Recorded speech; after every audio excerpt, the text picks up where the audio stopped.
हे hi everyone, तो कैसे हैं आप सब। आई होप कि आप सब बहुत अच्छे होंगे।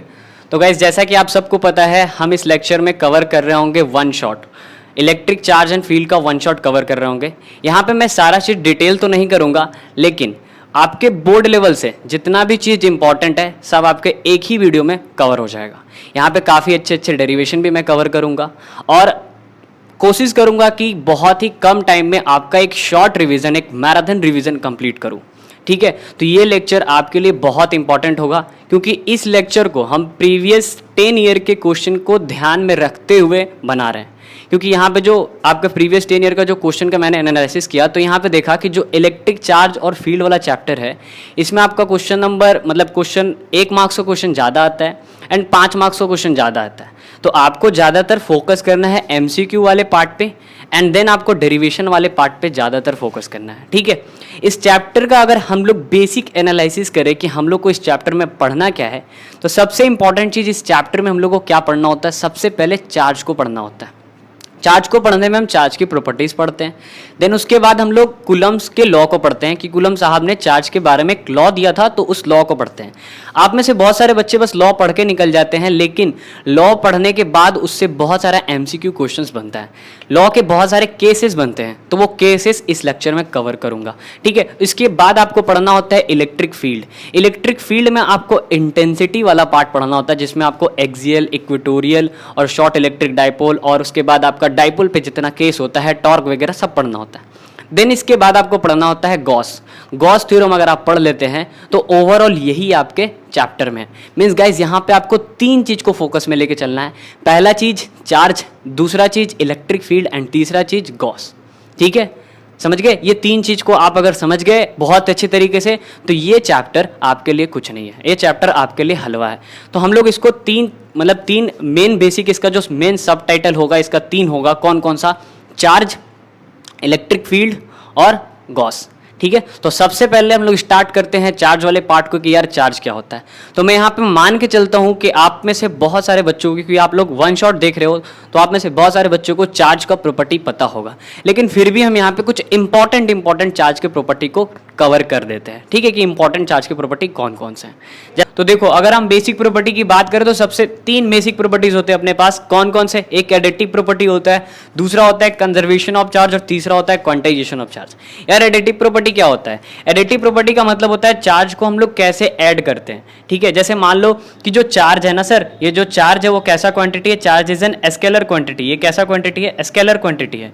अब अगर ये स्केलर क्वांटिटी है तो इसको हम कैसे ऐड करेंगे? इसको हम स्केलरली ऐड करेंगे, मतलब एलजेब्रा में ऐड करेंगे। जैसे कि अगर मान लो किसी बॉडी पे बहुत सारा चार्ज है, जैसे सपोज दैट ये एक बॉडी है, इस पे बहुत सारा चार्ज है, Q1 है, Q2 है, Q3 है, Q4 है, इस पे बहुत सारा चार्ज है। तो इसका जो नेट चार्ज होगा वो क्या होगा? इसका जो नेट चार्ज होगा Q0 जो होगा वो क्या होगा? Q1 plus Q2 plus Q3 plus Q4। इसी को बोलते हैं additive nature of charge. Additive nature का मतलब कि सिंपली हम लोग उसको एलजेब्रा में जोड़ते हैं, बस इतना ही समझना है आपको। दूसरा प्रॉपर्टी होता है conservation of charge. Conservation of charge का मतलब ये होता है कि जो चार्ज होता है किसी भी आइसोलेटेड सिस्टम में क्या होता है? कंजर्व होता है। Charge is conserve in an isolated system. जैसे मान लो ये एक सिस्टम है A, ठीक है, और एक दूसरा सिस्टम, ये भी यही सिस्टम भी A ही है। मान लो सपोज दैट ये एक सिस्टम है A और यही सिस्टम A भी है। मतलब समझो कि इसमें मान लो यहाँ पे 2 कूलम चार्ज है, यहाँ पे 3 कूलम चार्ज है और यहाँ पे -4 कूलम चार्ज है। ठीक है, और इसी सिस्टम में तुमने कुछ चेंजेस करा और कुछ चेंजेस करने के बाद जैसे यहाँ पे हो गया तुम्हारा 5 कूलम चार्ज और यहाँ पे हो गया तुम्हारा 6 कूलम चार्ज। तो बताओ इस जगह पे तुम्हारा कितना कूलम चार्ज होगा? ठीक है, मतलब सिंपल समझो कि सिस्टम हमारा आइसोलेटेड बताना है ना मेरे को। तो आइसोलेटेड में मान लो ये मेरा सिस्टम A है और यही सेम सिस्टम यहाँ पे भी है, बट शर्त ये है कि आप मतलब इनिशियली जो चार्ज था वो कितना था? 2 कूलम, 3 कूलम और -4 कूलम। लेकिन आफ्टर सम टाइम क्या होगा, कुछ हम लोग चेंजेस जब करेंगे, जैसे रविंग वगैरह कुछ भी चेंजेस करेंगे, तो ये चार्ज क्या हो जाता है? यहाँ पे 5 कूलम हो जाता है, यहाँ 6 कूलम हो जाता है। तो यहाँ कितना होगा? तो इसमें क्या होगा, जैसे यहाँ पे अगर नेट देखो तो 2 + 3 कितना होता है? 5 कूलम। 5 में से -4 कितना आ जाएगा? ओवरऑल 1 कूलम यहाँ पे आएगा। तो यहाँ पे कितना हो रहा है? 6 + 5 कितना हो जा रहा है? 11 कूलम। 11 कूलम में से कितना घटाओगे कि 1 कूलम आए? तो 10 कूलम घटाएंगे। अगर हम यहाँ से 10 कूलम घटाते हैं तो इस रीजन पे क्या आएगा? 10 कूलम आएगा।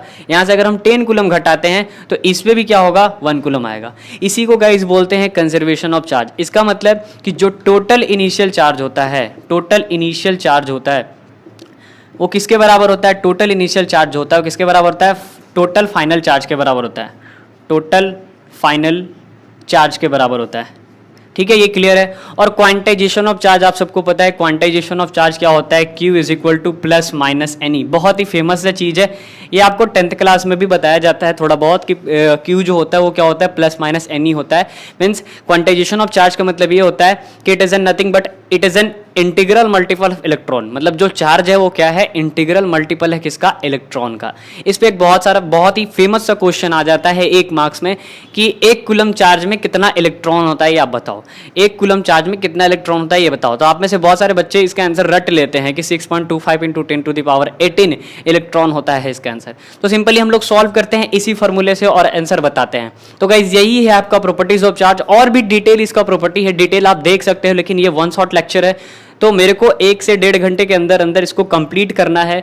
तो मैं यहाँ पे ज़्यादा डिटेल नहीं दे सकता हूँ, लेकिन इतना इनफ है आपके एग्जाम के लिए, आपके बोर्ड के एग्जाम के लिए। ठीक है, आपको डिटेल करना है देन IIT JEE और वगैरह नीट वगैरह की पढ़ाई करनी है तो आप डिटेल कर सकते हो। ठीक है, नेक्स्ट अभी हम लोग मूव करेंगे सबसे इंपॉर्टेंट चीज, सबसे बेसिक चीज कूलम्स लॉ के ऊपर, क्योंकि यही जान है इस एक्सरसाइज का चार्ज वाले पार्ट में। ठीक है, तो अभी हम लोग देखते हैं किसको? कूलम्स लॉ को। ओके, देन हम लोग बात करेंगे अब क्या? कूलम्स लॉ के बारे में।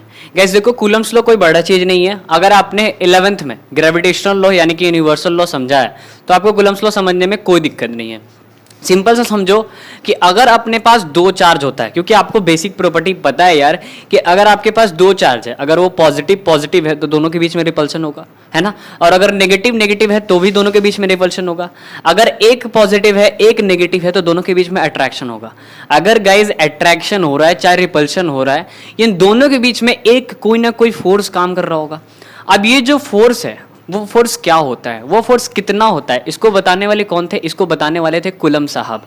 उन्होंने बताया कूलम्स लॉ। उन्होंने बताया कि अगर हम क्या करते हैं, 2 चार्ज के बीच का अगर हम लोग को फोर्स निकालना है, उनके बीच की अगर अपने को सेपरेशन दे रखी है तो उसके फोर्स कैसे निकालेंगे? तो सिंपल बस 2 वर्ड में याद रखो। क्या बताया था उन्होंने बस इतना बताया था कि जो फोर्स होता है 2 चार्ज के बीच का, जो फोर्स होता है वो क्या होता है?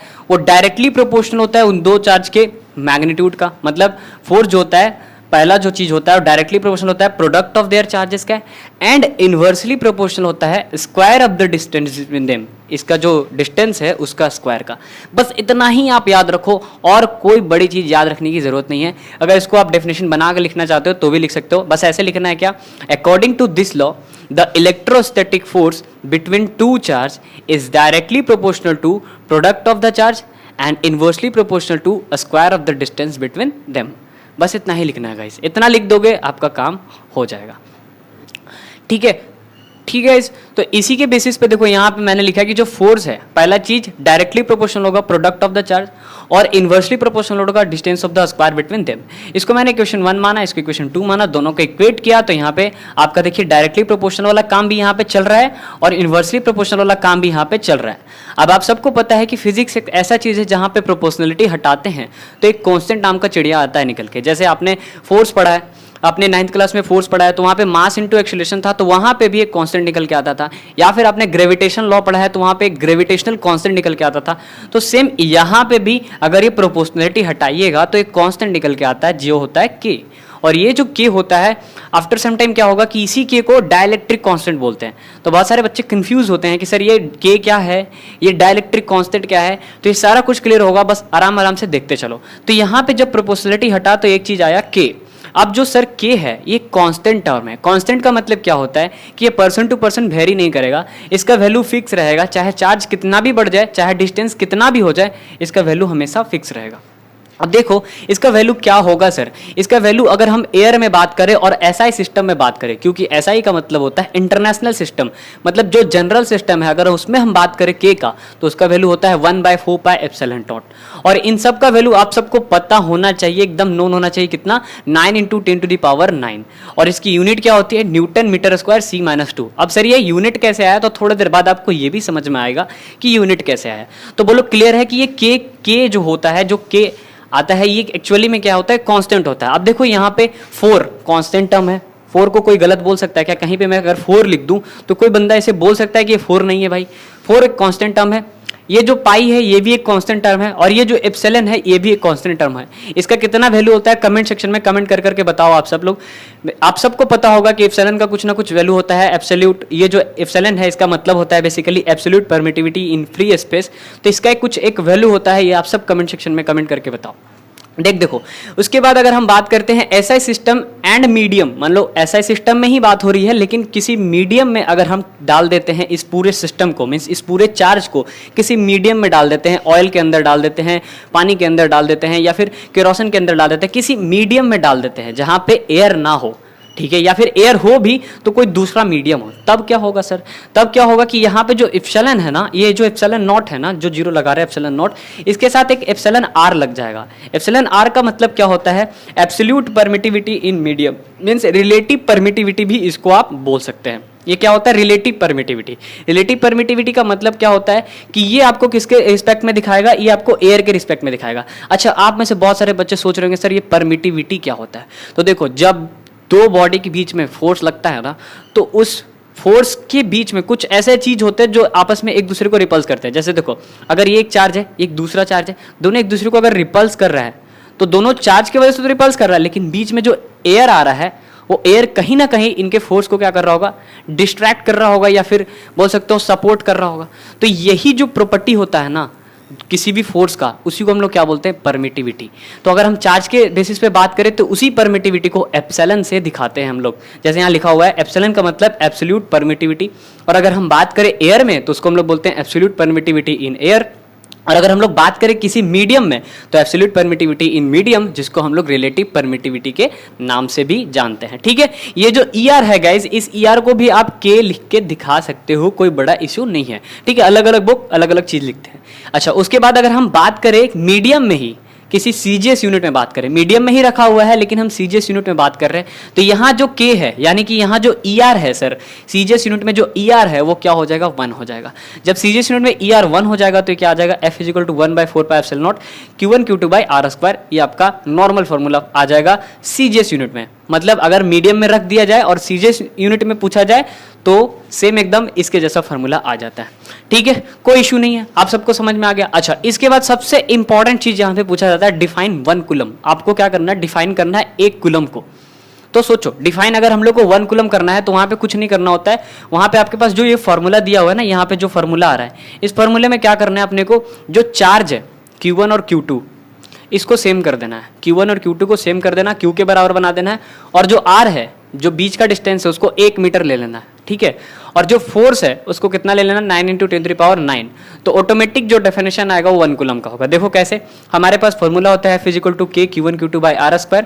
फोर्स हमारे को दिया हुआ है कितना? 9 × 10⁹ लेना ही पड़ेगा अगर 1 कूलम डिफाइन करना है तो। इसको उठा के यहाँ पे डाल देंगे।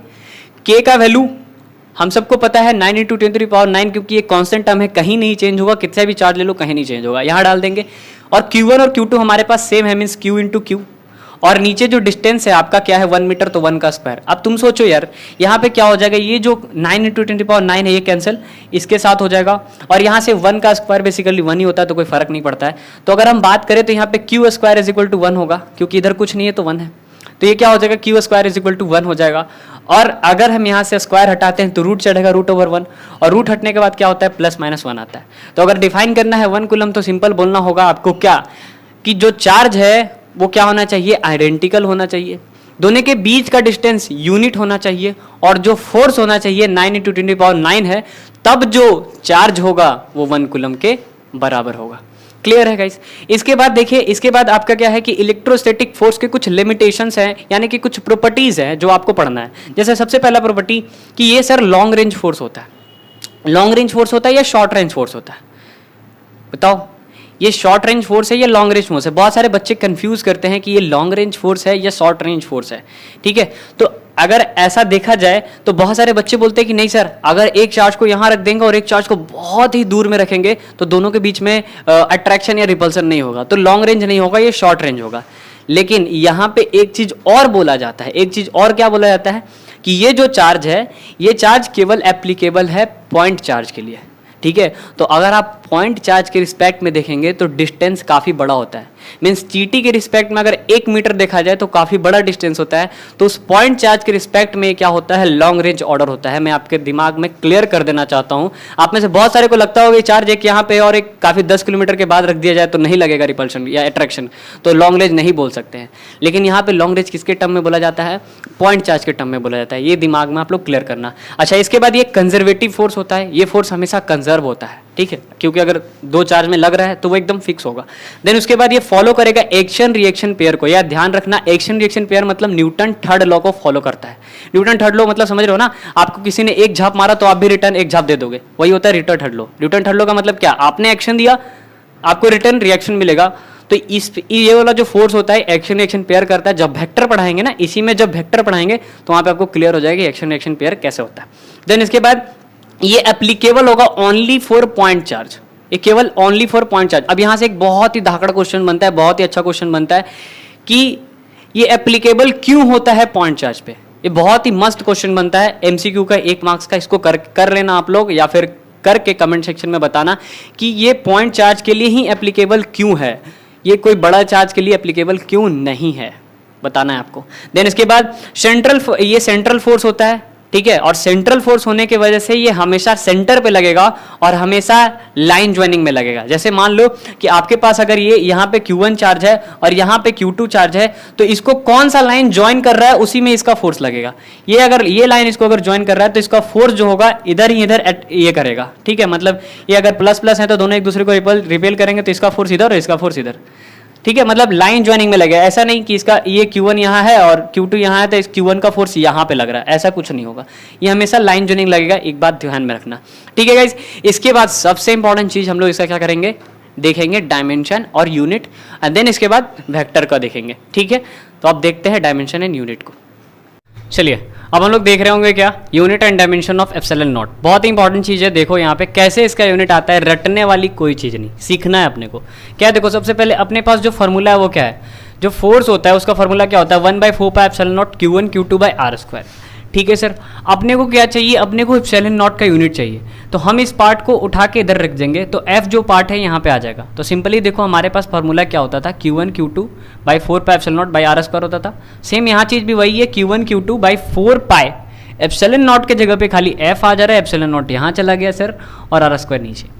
अब आप सबको पता है यार Q1 और Q2, Q1 क्या है, एक चार्ज है, तो चार्ज का यूनिट क्या होता है, कूलम। आप सबको पता है, बेसिक सा बात है।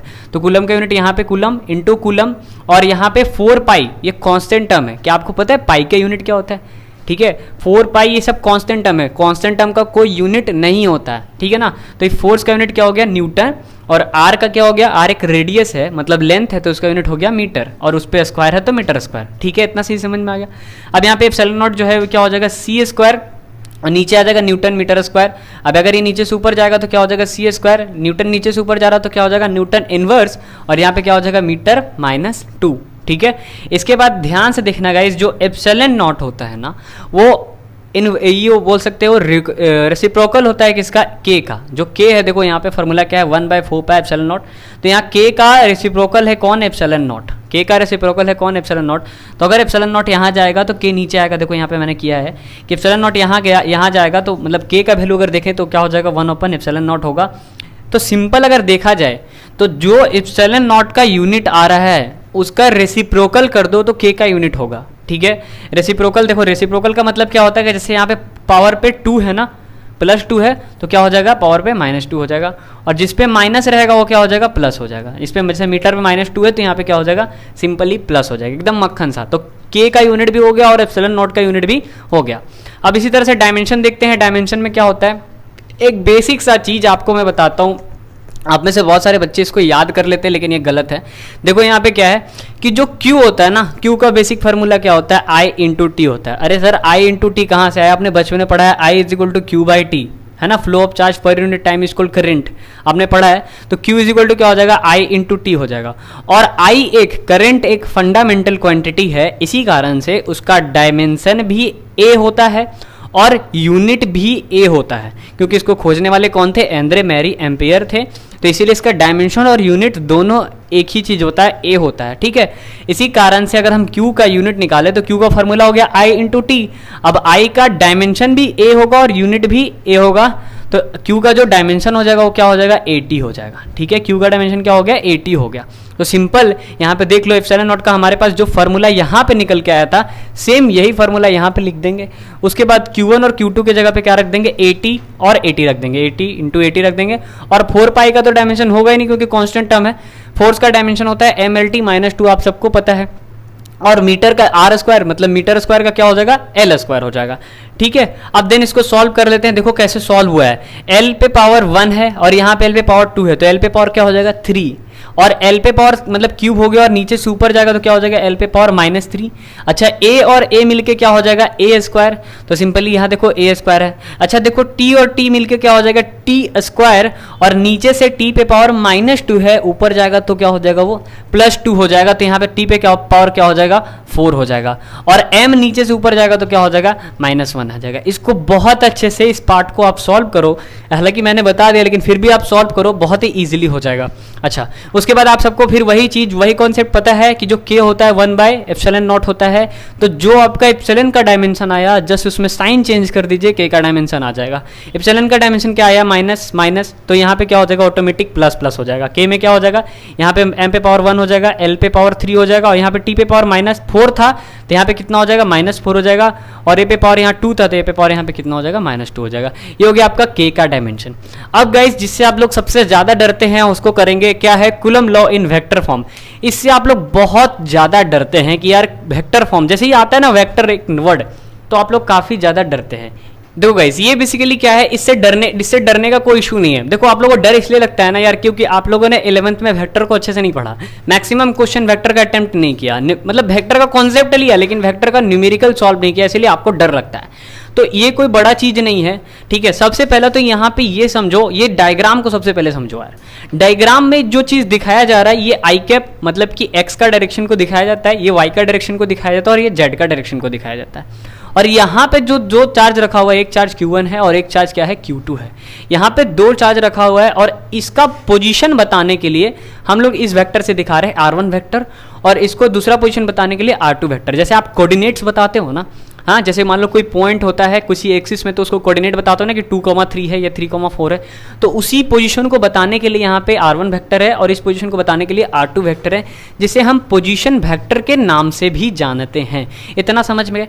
अब थोड़ा सा यहाँ पे एक बेसिक चीज आता है, बहुत सारे बच्चे कंफ्यूज होते हैं, ये F12 और R12 वगैरह वगैरह बहुत कंफ्यूजन होता है, तो उसको मत देखो। अभी एक जो छोटा सा चीज जो बता रहे हैं उस पर ध्यान दो। जैसे मान लो कि तुम्हारे सामने कोई एक यहाँ पे चार्ज रखा हुआ है Q1, ठीक है, और यहाँ पे कोई दूसरा चार्ज रखा हुआ है Q2, ठीक है। दोनों के बीच दोनों प्लस चार्ज है तो दोनों के बीच में सर क्या हो रहा होगा, रिपल्शन हो रहा होगा। आप सबको पता है सर दोनों के बीच में रिपल्शन हो रहा होगा। लेकिन अब थोड़ा सा सोचो, इस Q2 पे किस पे वजह से फोर्स लग रहा होगा, या फिर अगर हम बात करें इस Q1 पे, तो इस Q1 पे किसके वजह से फोर्स लग रहा होगा, थोड़ा सा बताइएगा। किसकी वजह से लग रहा है, Q2 के वजह से फोर्स लग रहा है। ये Q2 इसको रिपल्स कर रहा होगा क्योंकि Q2 भी कैसा है पॉजिटिव है और ये भी पॉजिटिव है, तो Q2 इसको धक्का दे रहा होगा। किधर से धक्का दे रहा होगा, इधर से धक्का दे रहा होगा, तो इसका डायरेक्शन क्या हो गया, इसका जो फोर्स हो गया इधर आ गया। अच्छा सर फोर्स किस पे लग रहा है, फोर्स 1 पे लग रहा है, तो फोर्स लग रहा है 1 पे, किसके वजह से लग रहा है, 2 के वजह से लग रहा है, तो लिख देंगे यहाँ पे force 1 on 2, force on 1 due to 2, मतलब फोर्स लग रहा है 1 पे किसके वजह से, 2 के वजह से। अब अगर Q2 पे फोर्स लग रहा है तो कौन लगाएगा फोर्स, यहाँ पे कोई और है क्या, नहीं ना, फोर्स इस पे कौन लगाएगा, Q1 लगाएगा, तो इसका क्या हो जाएगा फोर्स ऑन 2 ड्यू टू 1, ये चीज हो गया। अब सर अब यहाँ पे थोड़ा सा बेसिक सा चीज है, आपने यहाँ पे बताया कि फोर्स किसके वजह से लग रहा है, ठीक है, इसके लिए हम लोग 1 2 लिखे, कोई वेक्टर की वजह से नहीं लिखे, ठीक है ना। सिंपल यहाँ पे इसके वजह से लिखे कि फोर्स किसके वजह से लग रहा है, तो 1 पे लग रहा है 2 के वजह से, 2 पे लग रहा है 1 के वजह से, सिंपल ये लिखती हैं। अब ध्यान देना, अब मान लो तुम सोचो अगर कोई पर्सन ये 2 से 1 की तरफ जा रहा है, अगर कोई पर्सन 2 से 1 की तरफ जा रहा है, तो इसका डायरेक्शन अगर आपको बताना रहेगा तो आप कैसे बताएंगे। इसका बीच का अगर डिस्टेंस r है, इसके बीच का अगर डिस्टेंस r है, और कोई पर्सन 2 से 1 की तरफ आ रहा है, तो क्या मैं सिंपल उसको नहीं लिख दूंगा कि R21, मैं लिख सकता हूँ कि नहीं लिख सकता हूँ, R21 लिख सकता हूँ। R21 का मतलब क्या हुआ कि सर वो 2 से 1 की तरफ आ रहा हो। और बच्चा लोग बताओ, सिंपल बताओ कि जो F12 है, F12 का डायरेक्शन किधर है? इधर है। और R21 किधर है? R21 भी इधर ही आ रहा है। मतलब 2 से 1 अगर आप आते हैं, इसका मतलब आप इधर आते हैं। और फोर्स ऑन 1 ड्यू टू 2 किधर है? इधर ही है। तो अगर हम इसका डायरेक्शन देखें तो इसका डायरेक्शन क्या होगा सर? इसका डायरेक्शन ये वाला पार्ट होगा, मतलब R21 होगा, मीन्स 2 से 1 आ रहा होगा। और इस वाले का डायरेक्शन क्या होगा? इस वाले का डायरेक्शन 1 से 2 जा रहा होगा, क्योंकि इसका फोर्स किधर लग रहा है? इधर लग रहा है। तो इसका डायरेक्शन क्या, कैसे डिनोट करेंगे? 1 से 2। ठीक है, तो इसका जो डायरेक्शन आएगा वो क्या होगा? R vector 1 2। ठीक है, यहाँ पे ये चीज होगा। ठीक है, तो कोई इश्यू नहीं है। तो यहाँ पे सेम फिगर यहाँ पे वैसे ही लिखा हुआ कि Q1 Q2 है, तो फोर्स लग रहा है 1 पे, किसके वजह से? 2 के वजह से। फोर्स लग रहा है 2 पे, किसके वजह से? 1 के वजह से। इस फोर्स का जो डायरेक्शन है, इस फोर्स का डायरेक्शन कैसे बताएंगे? 2 और 1, क्योंकि 2 से 1 जाएंगे तभी तो इस डायरेक्शन में जाएंगे ना। अगर 1 से 2 आएंगे तो डायरेक्शन तो अपोजिट हो गया। तो इसका डायरेक्शन कैसे बता सकते हैं? नहीं ना बता सकते हैं, इसीलिए 2 से 1 दिखाते हैं इसका डायरेक्शन। ठीक है, F12 का डायरेक्शन क्या होगा? 2 से 1। देखो डायरेक्शन एरो देखो ऊपर की तरफ जा रहा है। और इसका डायरेक्शन क्या होगा? 1 से 2, मतलब 2 1 का डायरेक्शन क्या होगा? 1 से 2। ये बेसिक सा बात है, इसको बार बार देखो, नहीं समझ में आता है तो बार बार देखो और ऑटोमेटिक हो जाएगा आपका। अच्छा, फिर इसके बाद एक छोटा सा चीज आपको ध्यान रखना है। अभी आप बेसिक समझ रहे हैं, अभी आप वेक्टर लॉग पे आए नहीं हो, अभी आप बेसिक समझ रहे हो क्या? वेक्टर जो होता है ना, वेक्टर क्या होता है? मैग्नीट्यूड इनटू डायरेक्शन होता है। मैग्नीट्यूड इनटू डायरेक्शन होता है। जैसे मान लो अपने पास F वेक्टर है, तो F वेक्टर का मैग्नीट्यूड क्या होगा? Modulus of F into R। R cap basically क्या होता है? यूनिट वेक्टर होता है, और यूनिट वेक्टर ही डायरेक्शन शो करता है। जैसे यहाँ पे आई कैप है तो ये यूनिट वेक्टर है जो डायरेक्शन दिखाता है एक्स एक्सिस का। यहाँ पे जे कैप है तो ये भी यूनिट वेक्टर है जो डायरेक्शन दिखाता है किधर का? आपका वाई एक्सिस का। यहाँ पे के कैप है जो डायरेक्शन दिखाता है आपका जेड एक्सिस का। अब यहाँ पे थोड़ा सा ध्यान देना, अगर हम एफ वेक्टर की बात करें तो यहाँ पे क्या है? Modulus of F into R cap, या मॉडुलस ऑफ एफ को आप simply F into R cap भी लिख सकते हो। अब सर बहुत ही सिंपली F12 को लिखेंगे तो F12 का फोर्स मतलब मैग्नीट्यूड क्या होगा? Modulus of F12 into R cap. बताया था मैंने F12 का डायरेक्शन क्या होगा? 2 1। फोर्स लग रहा है 2 1 पे, किसके वजह से? 2 के वजह से, तो डायरेक्शन क्या होगा? 2 1 होगा। तो इसका डायरेक्शन क्या हो गया? आर कैप 2 1, और इसका डायरेक्शन क्या हो जाएगा? R cap 1 2। मतलब फोर्स लग रहा है 2 पे, 1 के वजह से इसका डायरेक्शन क्या हो जाएगा? R cap 1 2। सिंपल, इतना समझ गए। देन यहाँ पे सिंपली हम लोग क्या करते हैं? यहाँ पे साफ साफ हम लोग लिख देते हैं इसका फोर्स का फॉर्मूला क्या होता है? 1/4πε0 Q1 Q2 by are square होता है ना। तो यहाँ पे क्या हो जाएगा? R21 का स्क्वायर हो जाएगा। ठीक है, क्योंकि यहाँ पे डायरेक्शन के बेसिस पे R लिखेंगे तो R21 का स्क्वायर हो जाएगा। ठीक है, अच्छा मेरे को बताओ, R21 रहे चाहे R12 रहे, क्या ये डिस्टेंस बड़ा और छोटा हो सकता है? नहीं हो सकता है, ये डिस्टेंस फिक्स होगा। बस R21 और R12 क्यों ले रहे हैं यार? बस डायरेक्शन के लिए ले रहे हैं, दिखाने के लिए कि फोर्स किधर लग रहा है। ठीक है, तो इसका जो मैग्नीट्यूड होगा क्या होगा? सिंपल R स्क्वायर हो जाएगा, और यहाँ पे जो कैप है वैसे ही रह जाएगा R कैप 2 1, और यहाँ भी सेम वही चीज होगा, R12 का मैग्नीट्यूड R स्क्वायर हो जाएगा और डायरेक्शन R कैप 1 2 रहेगा। अब यहाँ पे ध्यान दो, अगर देखा जाए तो सब चीज सही है, बस खाली क्या है देखो, ये पूरा पार्ट और ये पूरा पार्ट सेम है, बट डिफरेंट क्या है कि जो R21 है वो अपोजिट है R12 का। तुम ही सोचो ना, अगर तुम इधर से जा रहे हो और तुम्हारे इधर से कोई आदमी आ रहा, तो हम लोग बेसिकली कौन सा सेंस यूज करते हैं कि मैं इधर से जा रहा था, मेरे अपोजिट कोई आ रहा था। अपोजिट का मतलब क्या? आपके नेगेटिव कोई आ रहा था, आप पॉजिटिव चल रहे थे, आपका जस्ट नेगेटिव आ रहा था। तो R12 किधर जा रहा है?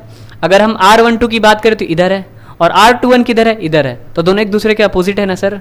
और बाकी मैग्नीट्यूड, ये पूरा पार्ट देखो, ये पूरा पार्ट यहाँ पे और यहाँ पे दोनों क्या है? सेम है। केवल क्या डिफरेंट हो रहा है? आर कैप 2 1 और आर कैप 1 2। तो बस ये दोनों में क्या रिलेशन है? ये दोनों एक दूसरे का अपोजिट है।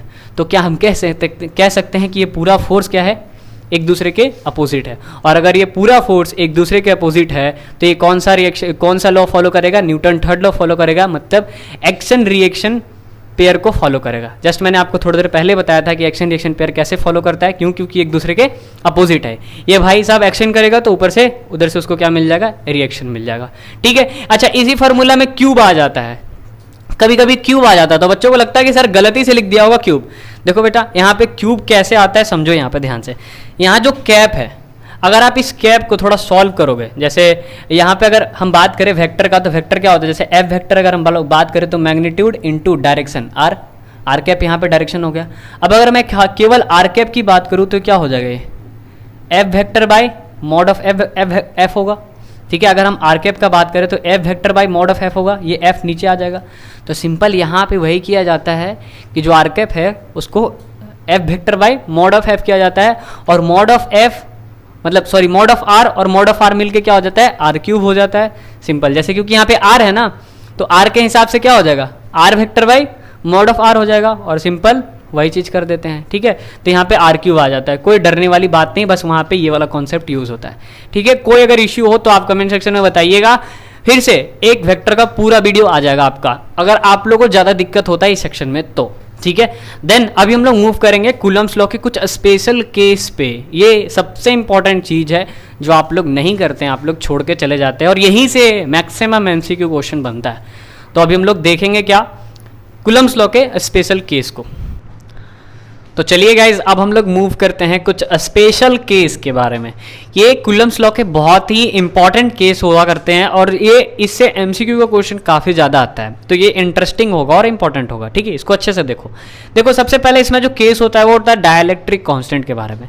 डाइलेक्ट्रिक कांस्टेंट कुछ नहीं होता यार, डाइलेक्ट्रिक कांस्टेंट का सिंपल मीनिंग समझो कि जब हम कूलम्बिक फोर्स यानी कि इलेक्ट्रोस्टैटिक फोर्स को एयर में देखेंगे और जब मीडियम में देखेंगे, और दोनों का जब रेशियो कर देंगे, ठीक है, मतलब जो इलेक्ट्रोस्टैटिक फोर्स इन एयर है और इलेक्ट्रोस्टैटिक फोर्स इन जो मीडियम है, दोनों का जब अपन लोग रेशियो कर देते हैं ना, तो उसी रेशियो को हम लोग क्या बोलते हैं, डाइलेक्ट्रिक कांस्टेंट बोलते हैं। तो सिंपल डाइलेक्ट्रिक कांस्टेंट का मतलब पहले समझ लो, force in air by force in medium, ratio of force in air by ratio of force in medium करेंगे, इसको जो कट उठ के जो भी आएगा वो अपना डाइलेक्ट्रिक कांस्टेंट आएगा। देखते हैं हमारे पास सबसे पहले जो कूलम्स लॉ है, ये नोन अपने को क्या है समझ लेते हैं। हमारे पास जो कूलम लॉ होता है वो कहता है कि Q1 और Q2 रहेगा, बीच में r डिस्टेंस रहेगा, तो कूलम साहब ने कहा था कि जो फोर्स होता है वो 1/4πε0 Q1 Q2 by r square होता है, इतना अपने को पता है। अगर एफ ए यहाँ लिखा हुआ है, इसका मतलब ये एयर में ये हाल है, एप्सिलॉन नॉट रहेगा। लेकिन मीडियम में क्या होगा, शुरू में ही बताया था मैंने, एप्सिलॉन इंटू एप्सिलॉन आर, और एप्सिलॉन आर को आप के भी लिख सकते हो, तो मैंने यहाँ पे के लिख दिया, कोई इशू नहीं है। अब हम बात करेंगे कि डाइलेक्ट्रिक कांस्टेंट, देखो क्या है पहला केस कि find dielectric constant if force between two charge is in air, ठीक है, और मीडियम, मतलब जो फोर्स बिटवीन टू चार्ज है वो या तो एयर में है या तो मीडियम में है, तो आपका केस क्या होगा। तो सिंपली कुछ नहीं होगा यार, आप इसको और इसको डिवाइड करो, जब आप इसको डिवाइड करोगे तो पूरी पार्ट कट जाएगा, 1/4πε0 1/4πε0 कट जाएगा, Q1 Q2 कट जाएगा, r स्क्वायर कट जाएगा, तो सिंपली क्या बचेगा, 1/k बचेगा। अगर 1/k बचता है तो इधर वाला FA/FM है, तो हम अगर इसको सॉल्व करें, यहाँ से जो चीज़ है ये नीचे वाली चीज़ ऊपर जाएगी, तो अगर यहाँ पे क्या आ जाएगा, FA/FM आएगा। आप लोग सॉल्व करके देखना गाइज, यहाँ पे आपका FA/FM इज इक्वल टू में K आएगा, ऑब्वियस बात है, और जब FM इधर जाएगा तो क्या हो जाएगा, FA/K हो जाएगा। मीन्स अगर हम मीडियम में बात करें कि मीडियम में जो फोर्स होता है वो क्या होता है, तो कुछ नहीं, जितना एयर में फोर्स होता है ना उतना को डिवाइड कर दो K से, जितना एयर में फोर्स होता है उतना को डिवाइड कर दो K से, मीडियम का फोर्स आपको पता चल जाएगा। ठीक है, देन अब हम लोग सबसे इंपॉर्टेंट केस करेंगे केस 2, जहां पे क्या होगा अपने पास जो फॉर्मूला है F is equal to K Q1 Q2 by R square, यहाँ पे क्या होगा कि Q1 और Q2 को सेम कर दिया जाएगा, मीन्स Q1 और Q2 का मैग्नीट्यूड को सेम कर दिया जाएगा, बट R को बदल दिया जाएगा। जैसे देखो, पहले कोई अरेंजमेंट बोला जाएगा, जैसे बोला जाएगा इसमें Q दोनों सेम है, बट यहाँ का R है। दूसरे केस में बोला जाएगा कि इसमें भी Q सेम है, बट यहाँ का R 3R है, 4R है, 2R है, या कुछ चेंज हो जाएगा। ठीक है, तो इनके बीच में क्या रिलेशन होगा ये करना है अपने को। तो देखिए, हम लोग सबसे पहले अगर देखें तो जो हमारा फोर्स होता है वो क्या होता है, 1/4πε0 Q1 Q2 by R square होता है। ठीक है, अगर हम यहाँ पे देखें तो हमारा Q सेम है, मतलब ये सेम है सर, ये सेम है सर, और ये तो पार्ट पूरा कांस्टेंट पार्ट है, तो किस पे डिपेंड कर रहा है, फोर्स पूरा डिपेंड कर रहा है R स्क्वायर पे डिपेंड कर रहा है। अब अगर हम F1/F2 करेंगे तो सिंपल क्या हो जाएगा, 1/R स्क्वायर, और नीचे क्या हो जाएगा, 1/R1 का स्क्वायर। जब ये सॉल्व होगा तो क्या हो जाएगा, R2/R1 का होल स्क्वायर आएगा। नहीं विश्वास है, आप लोग कुछ नहीं करना, मान लेना इसको F1, ठीक है, एक दूसरा फोर्स लेना जिसको मान लेना है F2, F1 में डिस्टेंस रख लेना R1, F2 में डिस्टेंस रख लेना R2, और दोनों को डिवाइड कर देना। देखना डिवाइड करने पे ऑटोमेटिक नीचे से R2 ऊपर जाएगा, R1 नीचे आएगा, R2/R1 का होल स्क्वायर हो जाएगा। ठीक है, जैसे इसको एक एग्जाम्पल के थ्रू समझो, जैसे मान लो पहला केस में तुमको दिया कि Q1 और Q2 दोनों चार्ज है, दोनों सेम चार्ज है, और बीच का डिस्टेंस है R, तो यहाँ पे फोर्स लग रहा है 9 न्यूटन। ऐसा केस दिया है कि Q1 और Q2 दोनों सेम चार्ज है, मैंने फिक्स है, इसको कोई चेंजेस नहीं करेंगे, और बीच का डिस्टेंस R है और 9 न्यूटन लग रहा है। फिर बोल रहा है सेकेंड केस में कि Q1 Q2 ही है, मैंने चार्ज वही है, बट जो R है वो क्या हो गया, 3R हो गया है। R क्या हो गया, 3R हो गया। तो बताओ फोर्स क्या होगा। तो ये रिलेशन आप लोग यूज करेंगे। ये रिलेशन यूज करने से क्या होगा, F1/F2 क्या हो जाएगा, R2/R1 का स्क्वायर। R2 मेरा कितना है 3R और R1 मेरा कितना है R, 3R/R का स्क्वायर करेंगे, यहाँ हो जाएगा 9R स्क्वायर, 3 का स्क्वायर 9 और R का R स्क्वायर कैंसिल हो जाएगा। यहाँ से गाइज 9 कैंसिल हो जाएगा, तो F2 इज इक्वल टू कितना आ जाएगा, 1 न्यूटन। तो इस तरह का क्वेश्चन आपका MCQ में बन सकता है। उस वक्त आपको काफ़ी टफ लगेगा कि कैसा क्वेश्चन दे दिया, लेकिन गाइज अगर ये रिलेशन आपके पास है तो आप बहुत ही अच्छे तरीके से क्वेश्चन को करके आओगे। नेक्स्ट क्वेश्चन जिसमें आपको टचिंग वाला प्रॉब्लम आएगा, जैसे पहले बोला जाएगा कि दो आइडेंटिकल चार्ज थे, इसमें पहले कोई दूसरा बॉडी दूसरा चार्ज आता है, टच करता है, देन उससे उड़ के फिर दूसरे पे चला जाता है। तो ये वाला क्वेश्चन काफ़ी टीज करता है और HC वर्मा में इस तरह का क्वेश्चन दिखने को मिलता है और ये क्वेश्चन MCQ में पूछा जाता है आपसे और आपको काफ़ी मतलब प्रॉब्लम क्रिएट करता है। तो उसका कॉन्सेप्ट क्या है, उसका कॉन्सेप्ट भी कूलम लॉ के स्पेशल केस से ही आता है। उसमें क्या होगा कि चार्ज को क्या कर दिया जाएगा, चेंज कर दिया जाएगा। चार्ज को अचानक से चेंज नहीं करते हैं, चार्ज को वही टचिंग वाले प्रॉब्लम से चेंज करते हैं। तो Q1 और Q2 रहेगा आपके पास चार्ज और इसको क्या कर दिया जाएगा, चेंज कर दिया जाएगा। मैंने पहले केस में Q1 Q2 है, नेक्स्ट केस में कुछ और हो जाएगा, ठीक है। और R जो है आपका फिक्स रहेगा। तो क्या होता है, देखो हमारे पास फॉर्मूला क्या है सर, 1/4πε0 Q1 Q2/R स्क्वायर। अब हमारा यहाँ पे ये पूरा पार्ट फिक्स है और यहाँ पे R पूरा फिक्स है। कौन चेंज हो रहा है, Q1 Q2। तो हम देखेंगे कि जो हमारा फोर्स है वो डायरेक्टली प्रोपोर्शनल है Q1 और Q2 के। अब यहाँ पे थोड़ा सा अगर हम लोग ध्यान से देखें तो F1/F2 इज इक्वल टू क्या हो जाएगा, Q1 Q2। और अगर हम नेक्स्ट केस में देखें तो हम वहाँ Q1 Q2 ना बोल के बोल रहे हैं Q1 का डैश और Q2 का डैश। डैश मतलब कुछ चेंज हो गया होगा वो चीज़।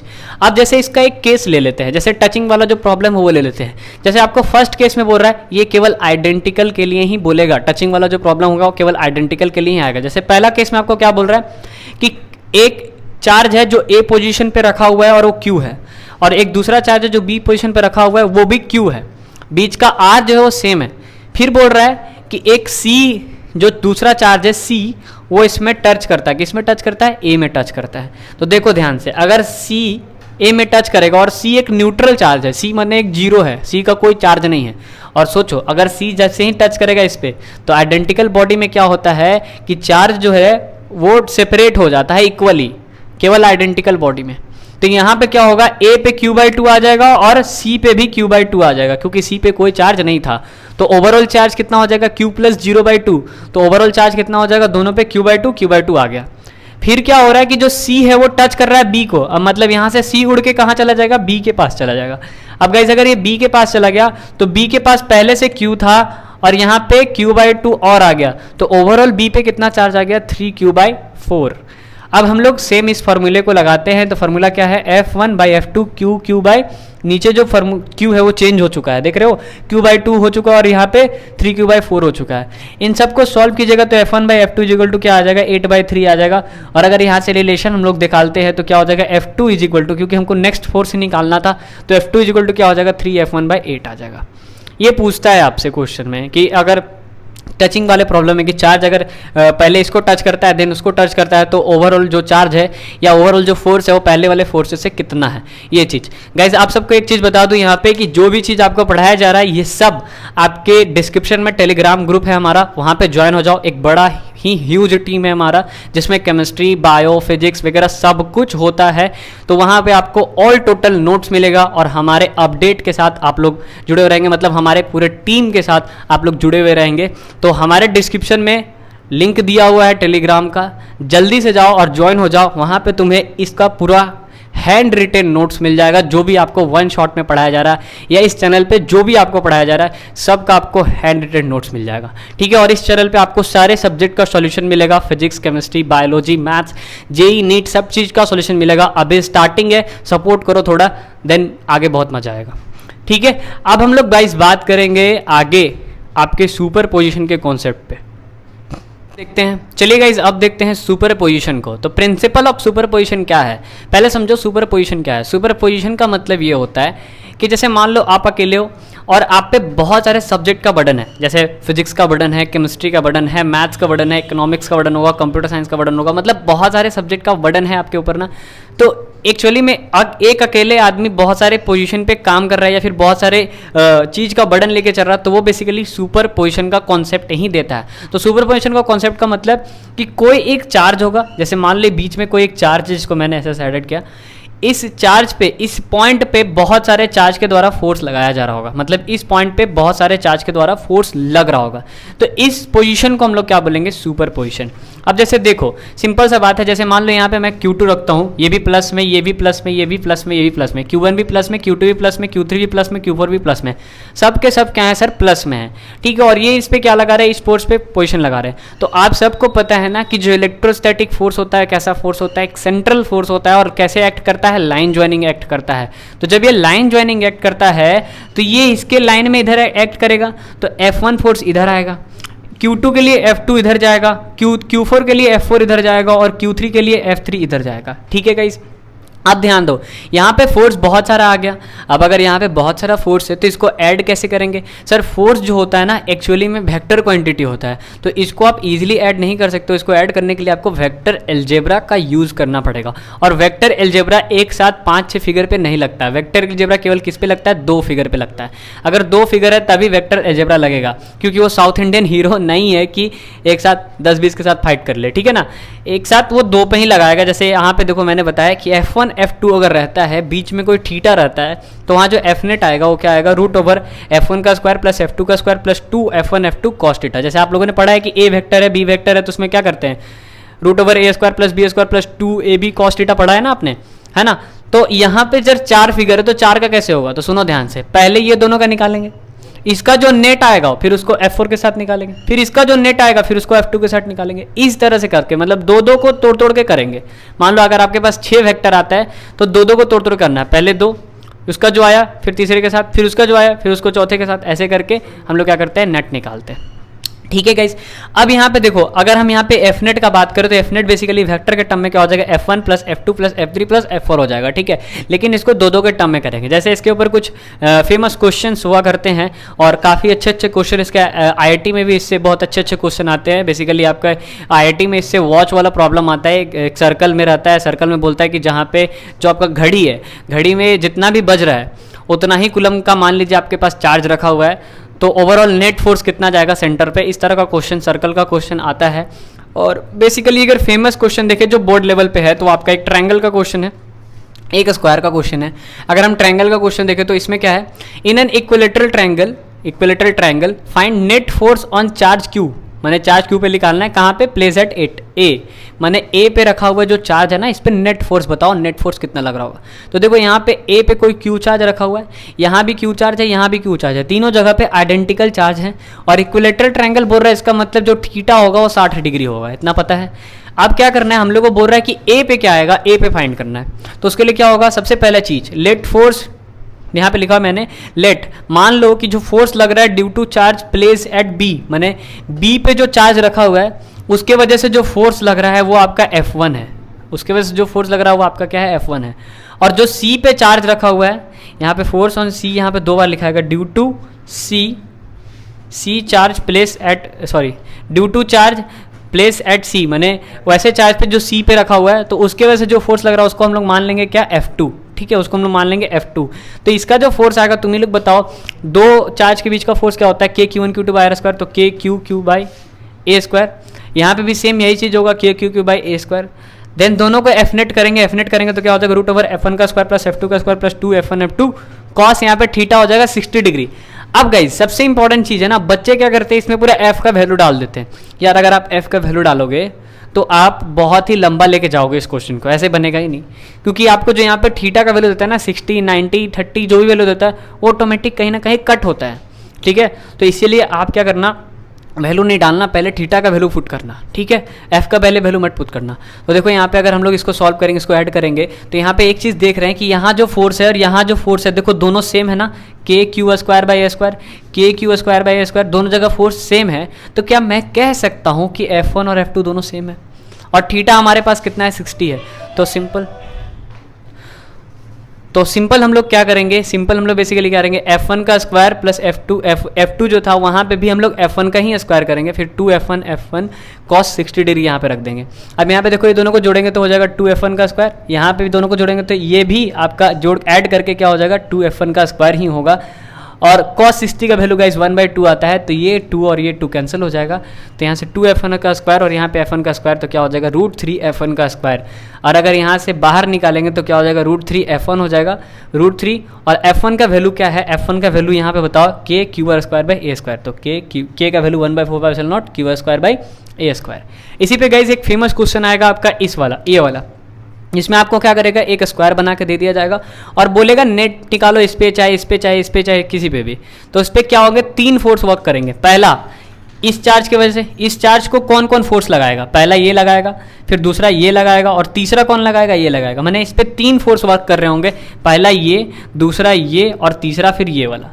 तो इसका डिस्टेंस तो a है, इसका डिस्टेंस भी a है, लेकिन इसका डिस्टेंस √2a होगा पाइथागोरस के हिसाब से, ठीक है। तो यहाँ पे 3 फोर्स एक्ट करेंगे। तो सबसे पहले हम लोग क्या करेंगे, F1 और F2 का निकालेंगे, उसका नेट आएगा F12, फिर उसको हम लोग इसके साथ ऐड करेंगे। यहाँ जो चीज़ आएगा ये F3 के लिए आएगा, तो ये दोनों को फिर हम ऐड करेंगे, F12 और F3 दोनों को ऐड करेंगे, ठीक है। इसको करके गाइस आप लोग कमेंट सेक्शन में इसका आंसर बताइए, जल्दी से जल्दी कमेंट सेक्शन में इसका आंसर बताइए। नेक्स्ट अब हम लोग मूव करेंगे इलेक्ट्रिक फील्ड पे। अभी आपका पूरा चार्ज का जो पार्ट था वो खत्म हो गया आपके बोर्ड लेवल के हिसाब से। देन गाइज अभी हम लोग मूव करेंगे इलेक्ट्रिक फील्ड वाले पार्ट पे, देखेंगे कि इलेक्ट्रिक फील्ड क्या होता है, इसके जितने डेरिवेशन होते हैं सब देखेंगे। देन उसके बाद गॉस, इसके बाद आपका जो पूरा मैराथन है खत्म।